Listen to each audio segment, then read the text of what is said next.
जय जय महाकाल, जय जय महाकाल,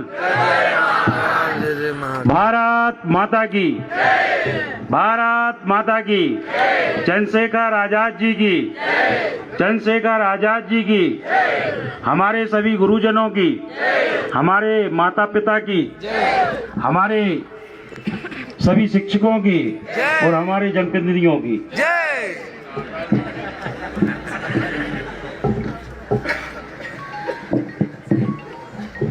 आज के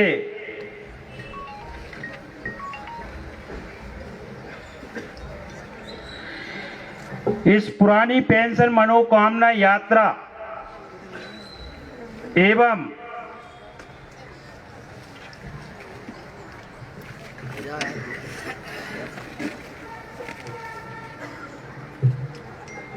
हमारे शिक्षक संगोष्ठी कार्यक्रम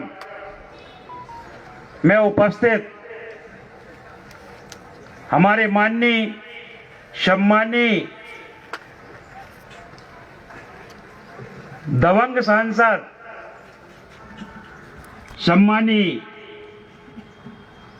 मुख्य अतिथि श्री अनिल जी फिरोजिया जी और हमारे इस कार्यक्रम के मेरे लिए तो दिल से अतिथि हैं हमारे बड़े भाई रमेश शर्मा जी,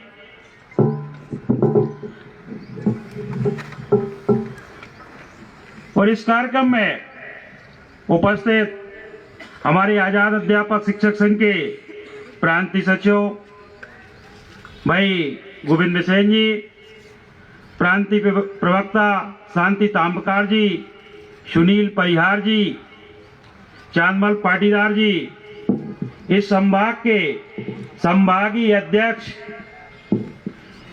सम्मानीय प्रकाश शुक्ला जी, इस जिले के उज्जैन के तेज तर्रार जिलाध्यक्ष जय श्री महाकाल।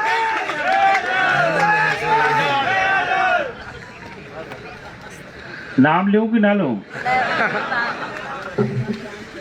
भाई देवेंद्र महेश्वरी जी, मुरैना से आई हुई हमारी प्रांतीय पदाधिकारी प्रेमला गुर्जर जी, गुना से आए हुए मुकेश मेहरा जी, हमारे बैतूल से आए हुए बैतूल जिलाध्यक्ष हमारे बड़े भाई विनय सिंह राठौर जी, हरदा से आए हुए हरदा जिला के जिलाध्यक्ष भाई शैलेंद्र शर्मा जी, हमारे मंदसौर से आए हुए हमारे अनुज भाई श्याम मीणा जी, आधे राजस्थानी है हमारे जिनको कार्यों के नाम से पहचाना जाता है, देवास जिले के जिलाध्यक्ष भाई राजेंद्र सेनौ जी, ये भीड़ के बहुत धनी है भैया, सामने लाइव पेज पे चल रहा है। ये सबसे छोटे हैं और इनके सब बड़े भाई इनके साथ होते हैं। भाई हमारे सीहोर जिले के जिलाध्यक्ष है शिव गौर जी, हमारे श्योपुर जिले के जिलाध्यक्ष है भाई पदम सिंह मीणा जी, चंबल संभाग के संभागीय अध्यक्ष राजेश राजावत जी, हमारे दिनेश इंदौर संभाग के संभागीय अध्यक्ष दिनेश सिंह ठाकुर जी, हमारे छतरपुर जिले से आए हुए भाई जगदीश सोनी जी, जगदीश रजक जी, सुनील गौड़ जी, रतलाम जिले के जिलाध्यक्ष कहाँ है? ठीक है, तुम्हारा ट्रांसफर है बाबू।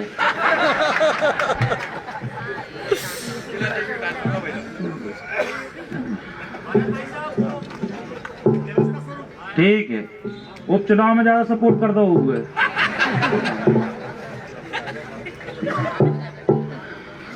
भाई हमारे जबलपुर संभाग के संभागीय अध्यक्ष DK विश्वकर्मा जी, हमारे जिले के जबलपुर जिले के हमारे भाई आशीष उपाध्याय जी और नरसिंहपुर जिले के नए जिलाध्यक्ष भाई बीरेन सिंह वर्मा जी। कहाँ है? चलो ठीक, घूम लेने दो। भाई परशुराम कपाड़िया जी कहाँ है? यही घूम रहे हैं। Live video. राधे श्याम राजपूत जी और हमारे भाई हमारे शाहजहांपुर के दिनेश मटलोई जी और आगर मालवा के भाई राजेंद्र सोनी जी और कोई जिलाध्यक्ष तो नहीं छूटे? खरगोन जिला के जिलाध्यक्ष भाई जगदीश चौधरी जी और अभी बाकी नाम तो ओमकारेश्वर में परसों के दिन रविवार को कार्यक्रम है तो उसमें भी ले दूंगा। वहाँ बाजू में मुख्यमंत्री जी होंगे और इस तरफ अपन होंगे, उस तरफ मुख्यमंत्री जी होंगे जी। और हमारे मध्य प्रदेश के लाडले मुख्यमंत्री माननीय शिवराज सिंह चौहान जी।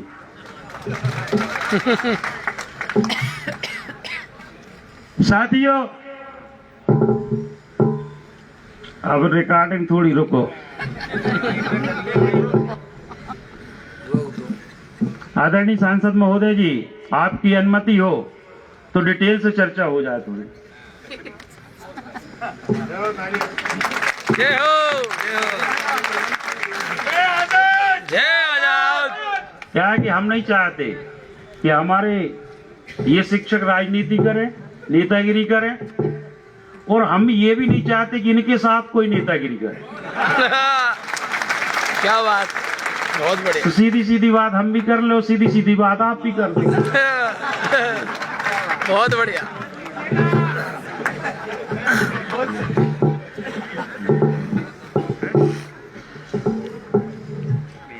साथियों,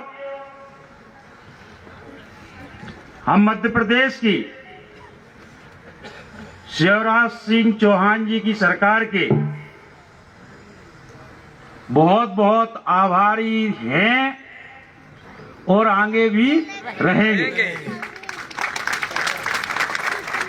एक बार सभी लोग, यदि आपको छठवां वेतनमान आप मानते हो कि उनने दिया है, सातवां वेतनमान हमें दिया है, हमें शिक्षा विभाग दिया है, हमें शासकीय कर्मचारी का दर्जा दिया है, तो एक बार सब मेरे साथ हाथ उठा करके बोलेंगे, माननीय शिवराज सिंह चौहान जिंदाबाद, जिंदाबाद, जिंदाबाद। माननीय शिवराज सिंह चौहान जी जिंदाबाद, जिंदाबाद, जिंदाबाद।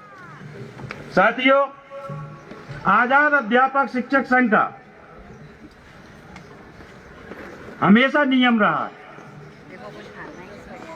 कि जो मिला है उसके लिए हम धन्यवाद जरूर व्यक्त करते हैं, हम आभार जरूर व्यक्त करते हैं, और जो नहीं मिला है उसकी डंक की चोट पे चर्चा करते हैं। जय हो, हम तुम्हारे साथ हैं। तो साथियों, आपके मन में, कुछ लोगों के मन में भ्रांति होगी। अभी कुछ लोगों को जाना तो नहीं है जल्दी, अरे रुकेंगे अभी शाम टाइम तक। देख लो घड़ी में, कितना टाइम हुआ? 3:45, 3:45 हुए, 5:45 बजे तक। हाँ, बहुत बढ़िया। और सांसद जी को सुनने बगैर कोई भी नहीं जाएगा, वरना मैं सांसद जी को पहले बोलने के लिए अवसर दूं और निवेदन करूं उनसे, फिर उसके बाद मैं बोल लूंगा। आप लोग क्या चाहते हैं? सांसद जी से सुन के ही जाओगे, और यदि कोई उठेगा नहीं,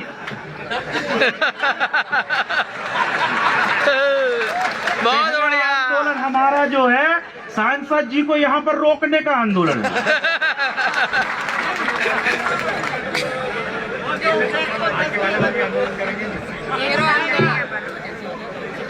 अच्छा, थोड़ा और जल्दी कर लीजिए। जी जी। मैं पेंशन में डायरेक्ट बात कर दे रहा हूँ।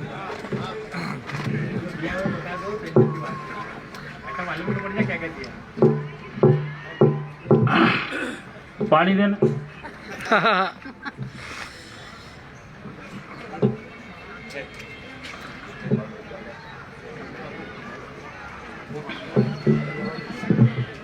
माननीय, हम लोगों की जो नियुक्ति हुई थी वो शिक्षा कर्मी के रूप में हुई थी और कुछ संविदा शिक्षक के रूप में हुई, फिर हमें अध्यापक बनाया गया। अब उसके बाद 1998-97 से बहुत से गुरुजी है हमारे। गुरुजी संपर्क से कौन कौन है? ये लोग। इनने 97 से सफर तय किया और ये आज भी सोचते हैं कि नौकरी हम पहले से कर रहे हैं और हमारे बाद वालों की वेतन ज्यादा काहे है। इस बात को आज भी नहीं समझ पा रहे कि हमारी वेतन कम काहे है। इनको वरिष्ठता नहीं मिली। तो मेरा निवेदन है कि 1997-98 से जब भी कोई मांग आती है 6वें वेतनमान की, 7वें वेतनमान की, शिक्षा विभाग की और पेंशन की, फिर जी कहते हैं कि हमें वरिष्ठता और दिला दो। हाँ, परीक्षा के बगैर भी हमारे गुरुजी, वो उसके लिए तो हम आभारी हैं मध्य प्रदेश सरकार के और माननीय शिवराज सिंह चौहान जी के। और शिव के राज में ऐसे ही वरदान मिलते हैं जो किसी से नहीं मिल सकते। और वरदान मिला माननीय शर्मा जी को राज्य कर्मचारी आयोग के अध्यक्ष बनने का वरदान मिला और माननीय मुख्यमंत्री जी को मुख्यमंत्री जी बनने का वरदान मिला। तो कसम महाकाल की, हमें भी पुरानी पेंशन का वरदान मिलके रहेगा।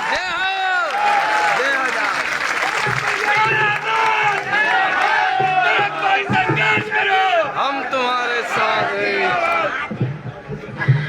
आदरणीय, हमारे इस गुरुजियों की वरिष्ठता के लिए ये नहीं कहते हैं कि हमारा वहां से एरियस दिया जाए, कि हमें वहां से पूरा वेतन दिया जाए। ये कहते हैं कि पदोन्नति क्रमोन्नति में हमें कम से कम वरिष्ठता का लाभ दे दिया जाए। इनका कोई ना कोई रास्ता हम भी चाहते हैं कि बुढ़ापे में यदि पर लाठी का सहारा मिल जाए तो निश्चित तौर पर उनको लगता है कि कोई अपना सहारा दे रहा है, चाहे वो लकड़ी हो। तो ऐसे गुरुजियों के लिए मैंने कहा है कि एक बार शर्मा जी अपने इनके प्रतिनिधियों के साथ में बैठ लें तो कोई हल निकाले, इसका बीच का रास्ता कोई ना कोई जरूर निकलेगा। और निश्चित तौर पर माननीय मुख्यमंत्री जी हमारी और आपकी बात सुनेंगे। इसके बाद 6वें वेतनमान में आज भी विसंगति है।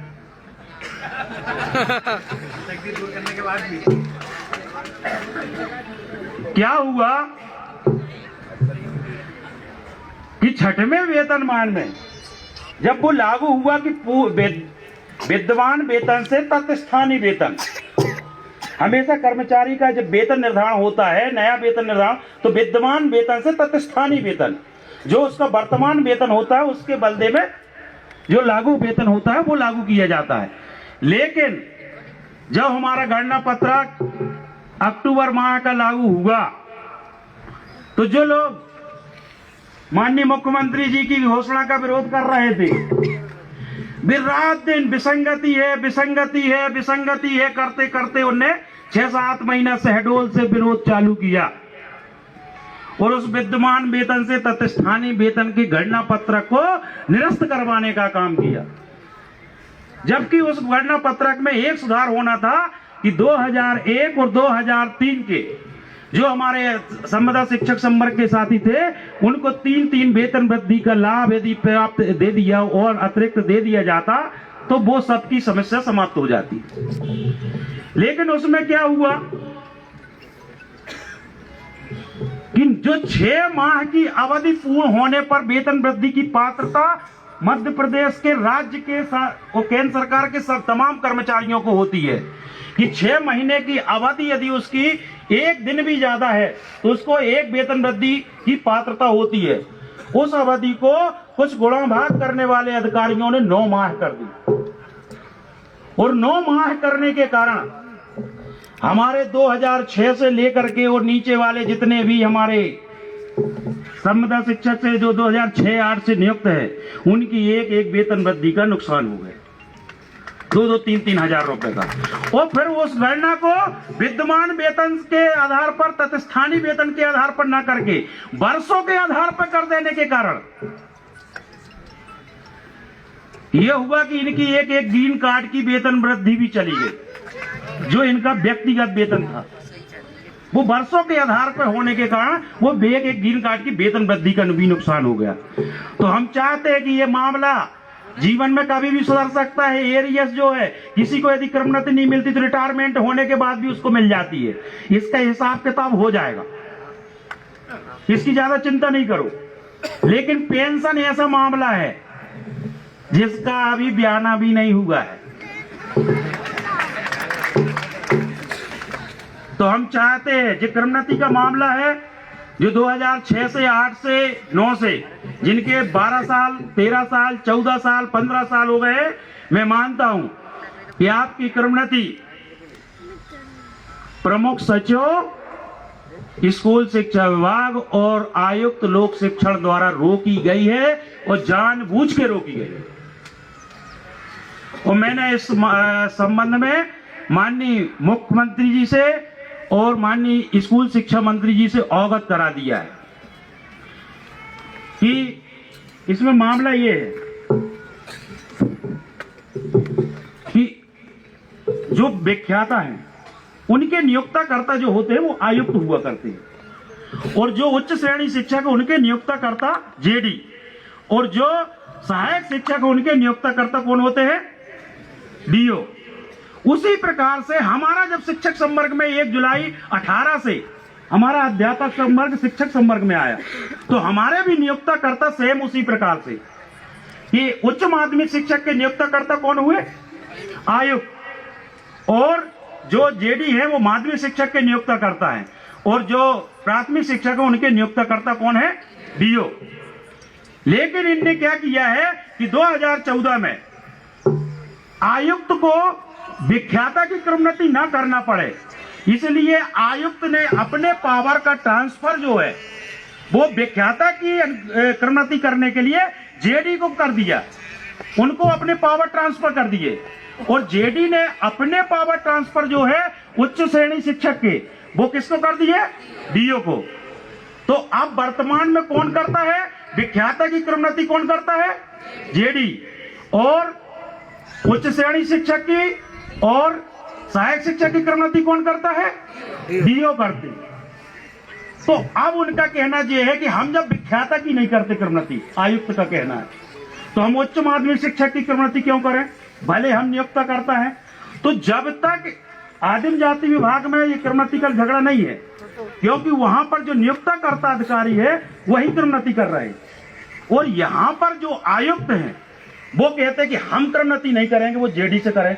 तो जेडी और डीओ कहते हैं कि आप हमें पावर ट्रांसफर का आदेश कर दो, कि हमें अधिकार तो दो जो आपने व्याख्याता और उच्च श्रेणी शिक्षक के लिए दिया है, वो हमें उच्च माध्यमिक शिक्षक और माध्यमिक शिक्षक के भी लिए पावर ट्रांसफर का अधिकार दे दो।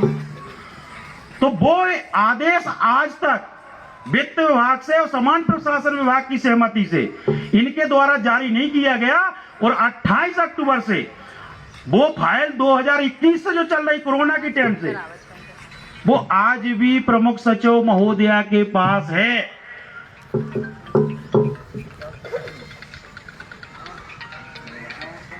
तो आदरणीय सांसद जी, यदि एक बार हिंट कर दे हो आप, नियम की बात है, 12 साल में उच्च वेतन मिलता ही है, 13 भी हो गए 14 भी हो गए, वो बहुत से लोग खत्म भी हो गए। सही बात है। तो हमारा ये है कि उनकी विधवा को हिसाब किताब न करना पड़े कि हमारे पति का वो मरने के पहले वाला दे दिया। तो इसलिए आप सिर्फ इतना कह दो कि जो मैडम ने फाइल रोक के रखी है, आप उस आदेश को कर दो कि इनकी क्रमोन्नति करने का अधिकार किसको है, बस इतना कर दो। इतने में कम से कम 60,000 आपके कार्यकर्ताओं की समस्या हल हो जाएगी। शिक्षक नहीं है, आपके कार्यकर्ता है। इतना सा मामला है। और एक मैं ट्रांसफर वाली बात करता हूँ। मैंने अनेक बार देखा है, जब भी अभी दूसरी सरकार बनी थी 15 महीने में रिकॉर्ड ट्रांसफर हुए, और जिसकी 14 साल जिसकी बीवी उसके साथ नहीं थी और वो 14 साल के बाद आई, बताओ कितना खुश रहा होगा।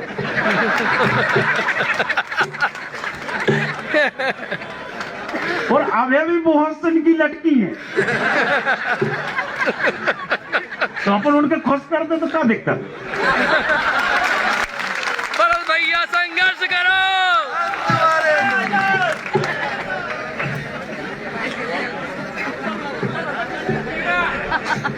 बहुत से ऐसे पिता हैं, क्या है कि पहले स्थायी निकाय की भर्ती हुआ करती थी, फिर जनपद स्तर पर हुई, जिला पंचायत स्तर पर हुई, तो वहीं के शिक्षक और वहीं भर्ती हो गए।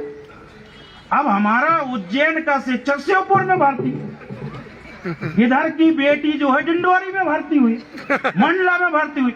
अब वो 1 साल की 2 साल की, अब उज्जैन में पद खाली हो गया। अब दामाद कहीं और, वो बेटी कहीं और, वो बेटी के संतान हो गई।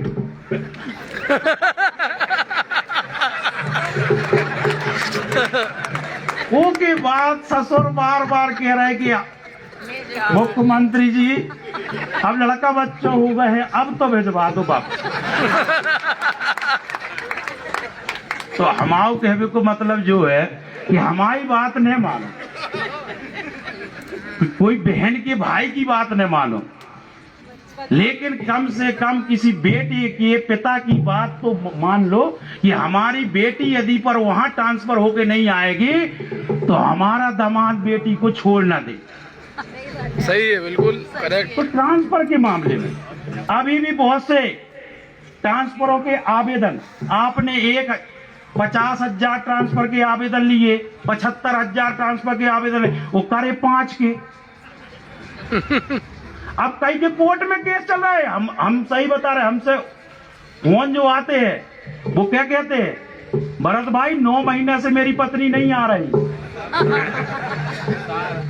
वो बहुत जगह पर 9 साल वाली स्थिति, और इस कारण से बहुत से घर छूट गए हैं, और ये शादी हो गई और ये दूसरे शहर में रेस्ट हाउस में डरे हैं।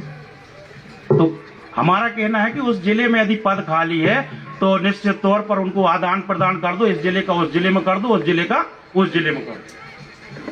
इस पे हम, और बिल्कुल भ्रष्टाचार नहीं हो। हाँ, सबसे बड़ी बात, बहुत बढ़िया। हम तो कह रहे डायरेक्ट ऑनलाइन कर दो, ऑन द स्पॉट। नहीं पहले करे हैं, लेकिन कहीं ना कहीं मुख्यमंत्री जी के ऐसा लगा था कि ये सरकार बदनाम हो जाए। अपन को बदनामी के नहीं देखने, कोई को घर यदि पे बिछड़ रहा हो तो वो के दर्द के भी देखने, भले बदनामी हो जाए। तो ये ट्रांसफर वाला मेरा अनुरोध है विशेष तौर पर कि अभी जितने के आवेदन हैं उनके आवेदन आपसी वालों तक के नहीं करे। वो प्रशासनिक हमारे जिला अध्यक्ष, इनकी फोटो आपके विधायक सांसदों के साथ कई ठो फोटो उतरवा जिंदगी चली गई। अब देख लेना 25 फोटो इनकी हुए, तो सीएम उसमें सीएम साहब के साथ ही फोटो हुए, वो ट्रांसफर नहीं क्यों करता। तो ऐसे फोटो वालों के न करेंगे। ठीक, और शर्मा जी आप इनको ट्रांसफर कैंसिल करवाने। नहीं, हम बिल्कुल हम बता रहे कुछ दिन 10-15 दिन और इंतजार कर रहे हैं हम। आदरणीय थोड़ी सी और पानी दे दो, पेंशन में बात कर दूं। पानी दो भैया शुक्ला जी।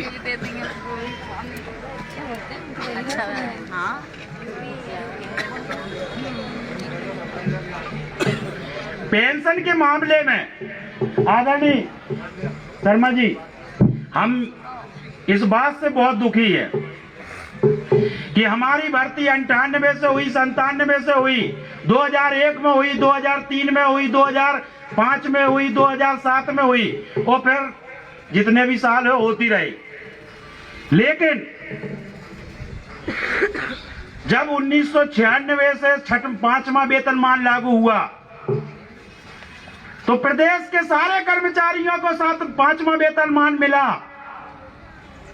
लेकिन जो हमारे शिक्षक कर्मी और संविदा शिक्षक साथी थे उन्हें 5वां वेतनमान किसी को भी नहीं मिला था।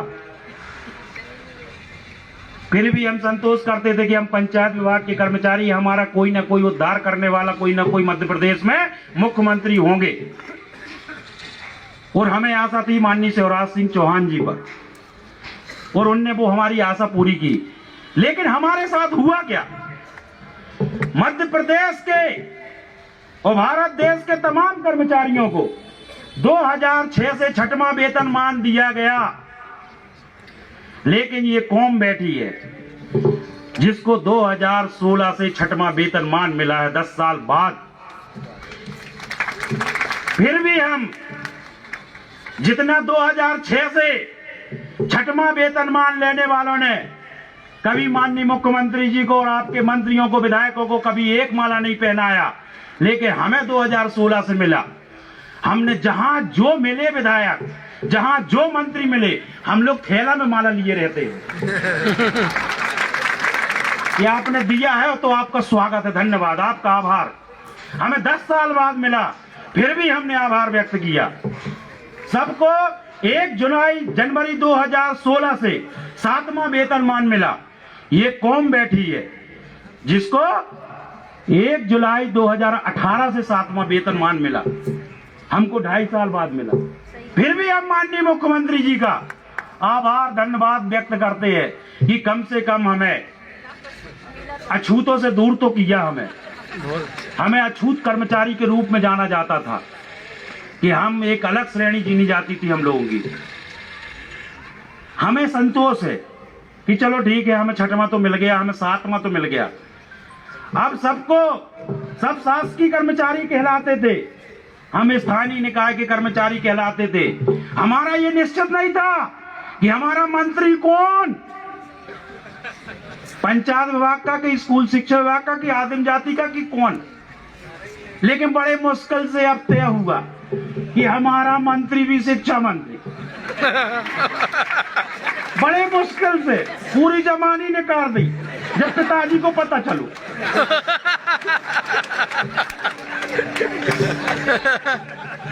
बहुत अच्छे। तो हमारे विभाग का और हमारे मंत्री का हमें पता चला, और इसके लिए भी हमारा आभार धन्यवाद कि आपने हमें अन्य कर्मचारियों के समान शासकीय कर्मचारी बनाया।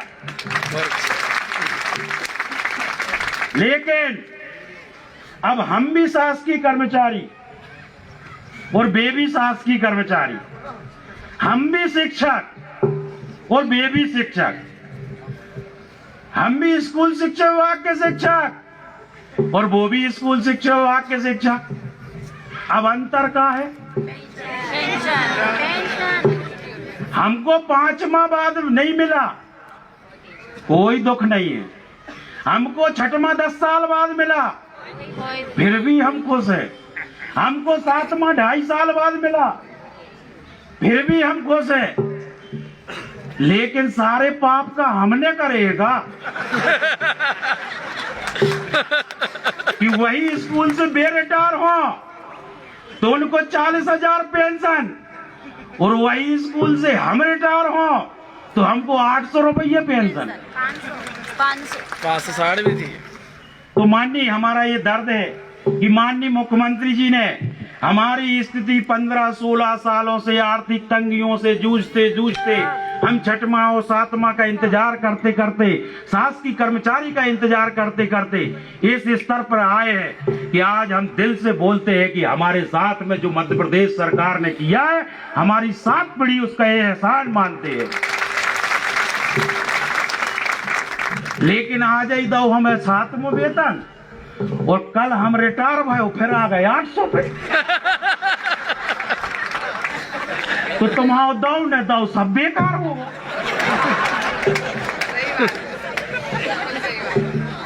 तो हमारो हम आपसे यही निवेदन कर रहे हैं कि हम जिस दिन आज हमारे पास 50,000 रुपए के हम प्राथमिक शिक्षक हैं, 50,000 रुपए के पेमेंट है और कल हम रिटायर हो गए और लड़का की शादी भी नहीं भई, लड़किया की भी शादी नहीं भई अभी। तो ये सारी व्यवस्थाएं और बहुत से लोगों के अभी मकान नहीं बन पाए, नहीं बन पाए। सही बात। तो और इनकी समस्या नहीं है। मैं तो ये कह रहा हूँ कि जो हमारा शिक्षक आज खत्म हो गया, अभी ये शिक्षक है विनोद दुबे जी, परसों के दिन खत्म हुए। उनकी पेमेंट 35,000 थी गुरुजी से, वो प्राथमिक शिक्षक थे, वो परसों के दिन खत्म हुए हमारे जबलपुर में भटोली के स्कूल में पदस्थ थे। अब अगले महीने से अभी तक उनके घर में 35,000 रुपए आते थे उनके जिंदा रहने पर, और अब अगले माह से जब उनकी पत्नी विधवा हो गई तो कितने आएंगे? 800 रुपए। और उनकी जवान बच्ची, अब वो कॉलेज में जाएगी तो कॉलेज की फीस कौन से मांगेगी? फिर उस बच्ची की शादी कौन करेगा? और उनका बेरोजगार लड़का है 10वीं का, तो बताओ उसका उद्धार कैसे होगा? इनके लिए, उस विधवा के लिए, और वो जो बेटी हमारी अनाथ हो गई है, जिसका कहीं भी कोई भी दानव कुछ भी दुरुपयोग कर सकता है, और हमारा जो बेरोजगार हमारे साथी का बेटा हो गया है, निश्चित तौर पर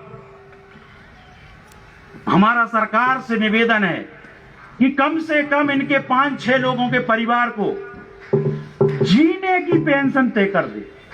हम नहीं कह रहे कि जितनी उनको पेंशन मिल रही है 40,000 रुपए या 30,000 रुपए, कम से कम वो कर्मचारी यदि रिटायर हो रहा है, वो कर्मचारी की मृत्यु हो गई है, तो सरकार को यह तय करना चाहिए कि ये 10,000 रुपए में इनका परिवार जिंदा रह सकता है, कि इनका परिवार 15,000 में जिंदा रह सकता है, कि इनका परिवार 20% में जिंदा रह सकता है, कि 30% में जिंदा रह सकता है। हम आपसे करबद्ध निवेदन करते हैं कि यदि ऐसे परिवारों को, कि हमारा शिक्षक यदि खत्म होगा और उसकी विधवा खत्म होने की स्थिति आएगी, उसकी बेटी की खत्म होने की स्थिति आएगी, तो कसम महाकाल की हम अपनी जान दांव पे लगा लेंगे, लेकिन पुरानी पेंशन लेके रहेंगे। भैया संघर्ष करो।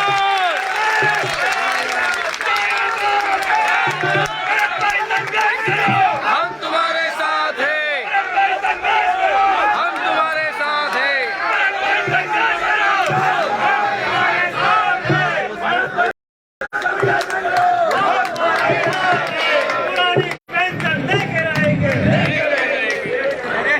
आदरणीय, इसका एक ही हल है, और ना वो केंद्र सरकार के पास है ना किसी के पास है। मैं जानता हूं कि महाकाल उस शिवराज सिंह चौहान जी के पास है। बिल्कुल हम होते से कहूं से उम्मीद नहीं करें, हम एक ही दरबार है। और हम आपको बता देना चाहते हैं कि आपके जो उज्जैन में इतने लोग उपस्थित हैं, आप बताओ 2022 में कितने रिटायर हो रहे हैं? हाथ उठाओ। 2022 में तुम रिटायर हो रहे? 2022 में रिटायर होने वाला हाथ उठाएगा। खड़े हो जाओ ना। आप 2022 में रिटायर हो रहे? कितनी उम्र है तुम्हारी? खड़े हो जाओ। आपकी 61 वर्ष है। आपकी 60 मेरे यहाँ के। तुम तो बिल्कुल हरी जैसे दिख रहे हो।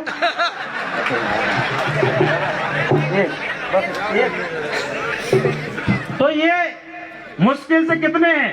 2-3 हैं। नहीं। अच्छा एक बार कितने हैं? आपने कितने गिने? 1 2 3 4 5। इतनी भीड़ में 10-15 बस। हाँ ठीक। अरे खड़े ना करो, हम कम करा रहे, तुम ज्यादा करा रहे यार। तुम नहीं हो। अभी आए नहीं हो। तो आदरणीय, हमारे 3 लाख अध्यापकों में से एक साल में मुश्किल से ये 100-150 रिटायर हुए हैं पूरे प्रदेश से। वो 100-150 में मुश्किल से 70 करोड़ रुपया आपके एक साल में लगे और दूसरे साल 70 करोड़ लगे, वो तीसरे साल ऐसे ही लगे, तो 200-250 करोड़ को मामला है। और ये 200-250 करोड़ में पंचायत चुनाव निकर है, नगरीय चुनाव निकर है, और आपको विधानसभा को चुनाव निकर है, और लोकसभा। जय आजाद। 200-250 करोड़। बाकी हमें रिटायर 14 साल बाद होने, मैं तो 32 साल बाद हूँ। बाकी इनके 20 साल रिटायर। 20 साल वाले कितने हैं? ये 20 साल बाद रिटायर होंगे। अरे मैं 30 साल वाले हम तो 30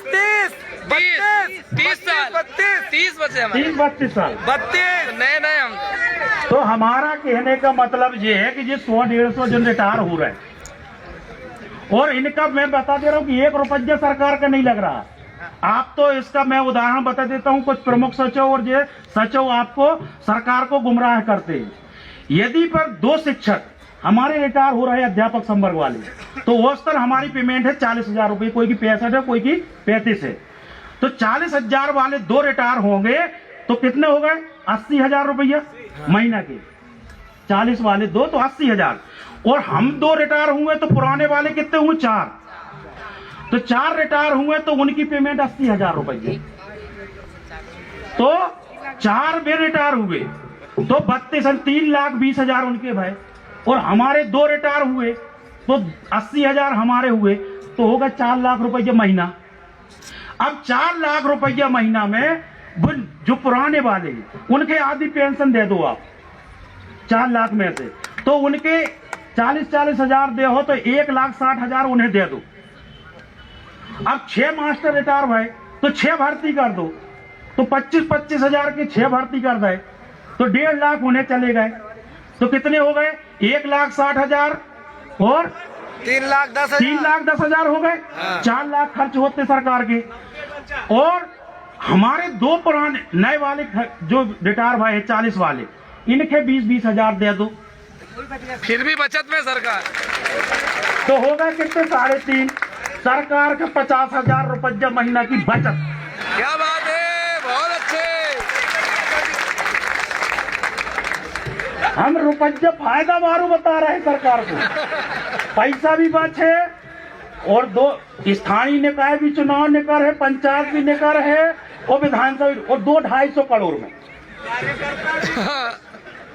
और हम भी खुद। तो एक ही चर्चा बस कर लेने आप माननीय मुख्यमंत्री जी से जहाँ हम निवेदन कर रहे हैं, और हमारे सभी शिक्षक निश्चित तौर पर अभी हमारी जो मनोकामना यात्रा है, हम तीर्थ स्थानों में इसलिए जा रहे हैं कि शक्ति जो है यहीं से प्राप्त होती है। तो हमने पहले नर्मदा के उद्गम स्थल से 7 तारीख को शुरू की, और फिर राम राजा दरबार ओरछा गए 14 तारीख को, और अभी 19 तारीख को हम महाकाल के दरबार उज्जैन आए हैं, और इसके बाद में हम ओमकारेश्वर में, और छुट्टी के दिन हम जो दिन स्कूल हो उधर नेतागिरी नहीं करे। हमें बता शर्मा जी, हमारे रिकॉर्ड रहा होगा, आपने हाई कोर्ट से भी हम लोगों की रोक लगवा दी रही, फिर भी हमने रात में धरना करो रहो, और अभी भी हमने छोड़ है रात तक में धरना करबो, चाहे हाई कोर्ट से रोक लग जाए। तो माननीय, इसके बाद में हमारी जो यात्रा है वो हमारी 21 तारीख को ओमकारेश्वर जाएगी, और उसके बाद में 28 तारीख को माँ शारदा के दरबार जाएगी, और 5 तारीख को माँ पीताम्बरा के दरबार हमारी यात्रा जाएगी, मन्नत यात्रा, और उसके बाद में राजा भगवान रायसेन राजा भोजपुर मंदिर भोजपुर में 12 तारीख को यात्रा जाएगी, और फिर माननीय मुख्यमंत्री जी के दरबार। हाँ, सबसे बड़ा दरबार। अभी इतवार की छुट्टी है शर्मा जी, तो हम इतई जा रहे हैं, फिर पढ़े हम आई शीतकालीन अवकाश की छुट्टी, तब उतने जाएंगे। तो फिर जो मुख्यमंत्री जी के दरबार गई तो गई।